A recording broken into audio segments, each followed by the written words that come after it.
तो थम जाऊंगा। फिर लिखो सिस्टम डॉट डेटा डॉट, ये देखो नेम स्पेस है बच्चे सारे, एम्प्टी करली ब्रैकेट बताया हुआ, dot SQL client. SQL client name space में वो क्लासेज है जो सिर्फ माइक्रोसॉफ्ट एसक्यूएल सर्वर के साथ यूज होती है।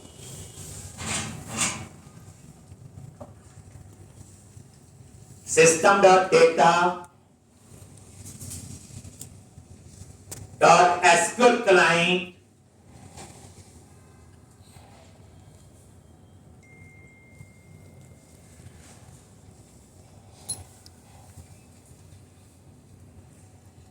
उसमें वो क्लासेज है जो सिर्फ माइक्रोसॉफ्ट एसक्यूएल सर्वर के साथ यूज होती है। अगर ऑरेकल है तो सीक्वल क्लाइंट हो, ऑरेकल क्लाइंट हो, ऐसे कोई और डेटाबेस होगा उसका अलग। तो एसक्यूएल क्लाइंट नेम स्पेस में कौन सी क्लासेज है जो सिर्फ माइक्रोसॉफ्ट एसक्यूएल सर्वर के साथ यूज होगी। माइक्रोसॉफ्ट एसक्यूएल सर्वर आपका एक क्लाइंट सर्वर डेटाबेस है जिसकी कहानी मैंने आपको बताई। कल ऑरेकल होगा तो यहां ऑरेकल क्लाइंट आएगा। यूजिंग सिस्टम डॉट कॉन्फ़िगरेशन, इस नेम स्पेस में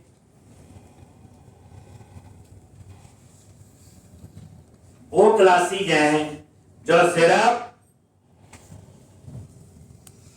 वेब कॉन्फ़िग फाइल के साथ यूज होती है। जैसे वेब कॉन्फ़िग फाइल में कनेक्शन सीक लिखा है, अब वो कनेक्शन सीक एक्सेस करना है तो वो क्लास किस नेम स्पेस में होगी, सिस्टम डॉट कॉन्फ़िगरेशन।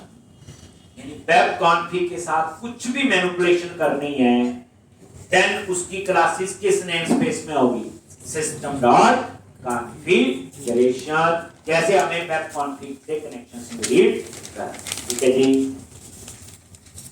अब यहां पे तीनों नेम स्पेस ऐड कर, system dot data, data dot SQL and system dot configuration. अब यहां पे आप आ जाओ,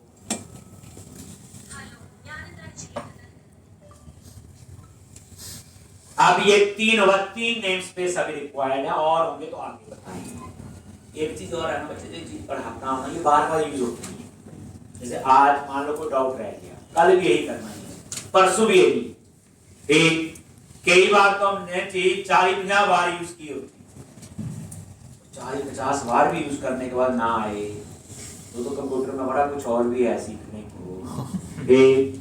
तो कोई चीज बच्चे में ऐसे नहीं करवाता, आज करवा दी और आज नहीं पता चला, नहीं कल भी पता चलेगा, परसों और करता। मैं थोड़ा थोड़ा बेस बनाता जाता हूं कि क्या क्या करने वाले हैं, ठीक।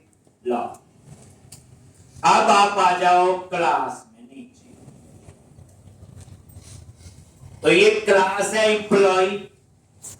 अब मैं इस क्लास के अंदर एक क्लास, तो सी शार्प के अंदर किसी क्लास का ऑब्जेक्ट कैसे बनाते हैं पहले ये होना चाहिए। तो मैं यहां पे क्लास यूज कर रहा हूं एसक्यूएल कनेक्शन, सब हेल्प में आएगा, एक ये लो आ गया।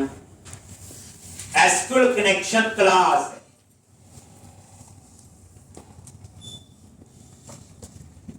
और उसके बाद कौन जो है इस क्लास का object is equal to new, और न्यू के बाद क्या आता है जल्दी बोलो, न्यू के बाद क्या आता है बोलो, क्या आता है न्यू के बाद,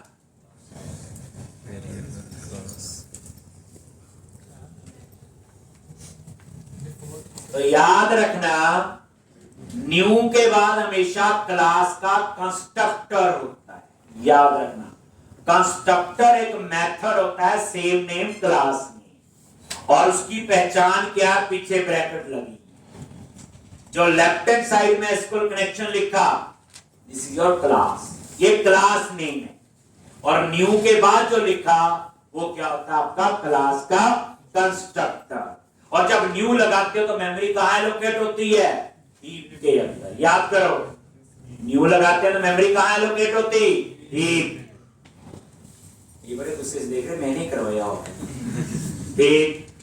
और तो ये क्लास का नेम याद रखना, और न्यू के बाद उस क्लास का कंस्ट्रक्टर कॉल होता है। कंस्ट्रक्टर क्या होता है? एक मेथड होता है, सेम नेम क्लास नेम, और मेथड की पहचान क्या होती है? पीछे ब्रैकेट्स लगती है। एक दोबारा देखो, जैसे मैं इस एसक्यूएल कनेक्शन पे क्लिक किया और मैं F12 प्रेस करता हूं, बताया हुआ कहां क्लास बनी है? ये देखो F12 प्रेस किया, ये देखो एसक्यूएल कनेक्शन पे आ गया अपने आप। पहली बात क्या लिखा है? Public sealed class SQL connection. Class एक तो चल गया, नई चीज आ गई सील्ड क्लास।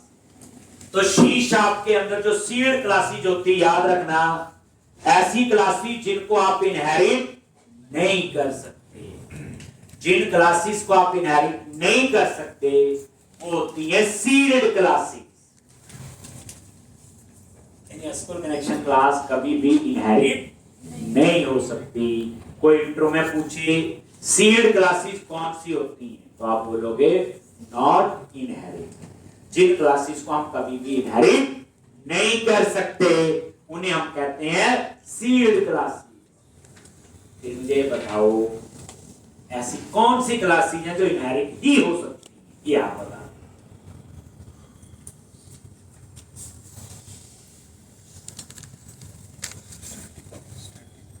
कौन सी होती हैं? User device. एब्स्ट्रैक्ट क्लास पढ़ी है? एब्स्ट्रैक्ट क्लास इनहेरिट ही हो सकती है। लिखते हैं एब्स्ट्रैक्ट क्लास नहीं पढ़ी, जिनको सिर्फ इनहेरिट कर सकते हैं उसका ऑब्जेक्ट नहीं बनता। याद करो, सी प्लस बड़ा होता है, जो एब्स्ट्रैक्ट क्लास है उनको इनहेरिट ही कर सकते हैं। अभी नहीं समझा, जब कोई ऐसी डिमांड आएगी तब समझाएगा। अभी चलो एक ही चीज याद रखो, सील्ड क्लासेस वो होती जिनको इनहेरिट नहीं कर सकते। तो एसक्यूएल कनेक्शन एक सील्ड क्लास है, और ये किस नेम स्पेस में? नजर मारो ऊपर, system dot data dot SQL client, इसलिए वो नेम स्पेस मैंने ऊपर ऐड किया। समझ आ गई बात?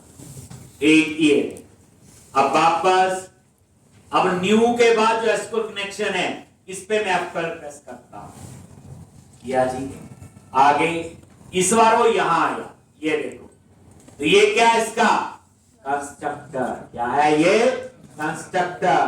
देखो कितना समझ रहा है। पहले मुझे यहां लेके गया क्योंकि वो क्लास थी, फिर यहां लेके गया क्योंकि ये मेथड है, सेम नेम क्लास। एक ये F12 तो बड़ी अच्छी चीज है पढ़ने के लिए। आपका 50-60% ग्रुप्स को मैंने ऐसे सिखा देना है जैसे हम लोग F12 से करते हैं। बाकी जब यूज करेंगे तो और चीजों का पता होगा। लॉजिक। अब नेक्स्ट क्वेश्चन, अब आपको पता चल गया क्लास का नेम बच्चे, ऑब्जेक्ट का नेम, और न्यू के बाद उस क्लास का कंस्ट्रक्टर। ये पहचान है सी शार्प में ऑब्जेक्ट बनाने। अब दूसरी बात,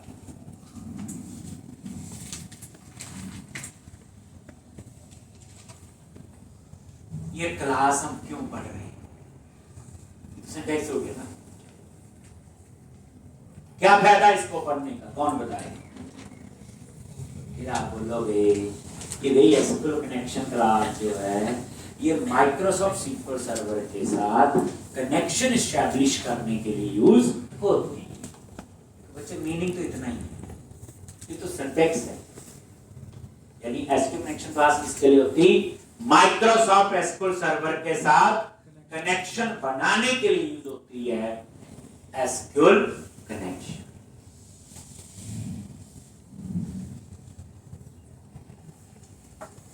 माइक्रोसॉफ्ट सीक्वल सर्वर के साथ कनेक्शन बनाने के लिए यूज होती है। क्लियर है जी? अब सी शार्प में किसी क्लास का ऑब्जेक्ट कैसे बनाते हैं? देखो ये रोज नहीं बताना, एक बार बता दिया फिर तो यूज ही करना है। कोई और क्लास है उसका भी ऑब्जेक्ट ऐसे बनेगा, बस मीनिंग अलग होगा। एसक्यूएल कनेक्शन क्लास का मीनिंग क्या है? कि माइक्रोसॉफ्ट सीक्वल सर्वर के साथ कनेक्शन बनाने के लिए यूज होती है। अभी कनेक्शन नहीं बना, ये क्लास लेवल वेरिएबल है। कौन सा वेरिएबल है? Class level. मैं इसको पूरी क्लास के अंदर यूज कर सकता हूं। क्लास में डिक्लेयर किया ना, किसी मेथड में तो नहीं किया। तो इसको मैं इसी एम्प्लॉय क्लास के अंदर कहीं पे भी यूज कर सकता हूं अंदर, इसीलिए इसे हम बोलेंगे क्लास लेवल वेरिएबल। अब आप आ जाओ पेज, पता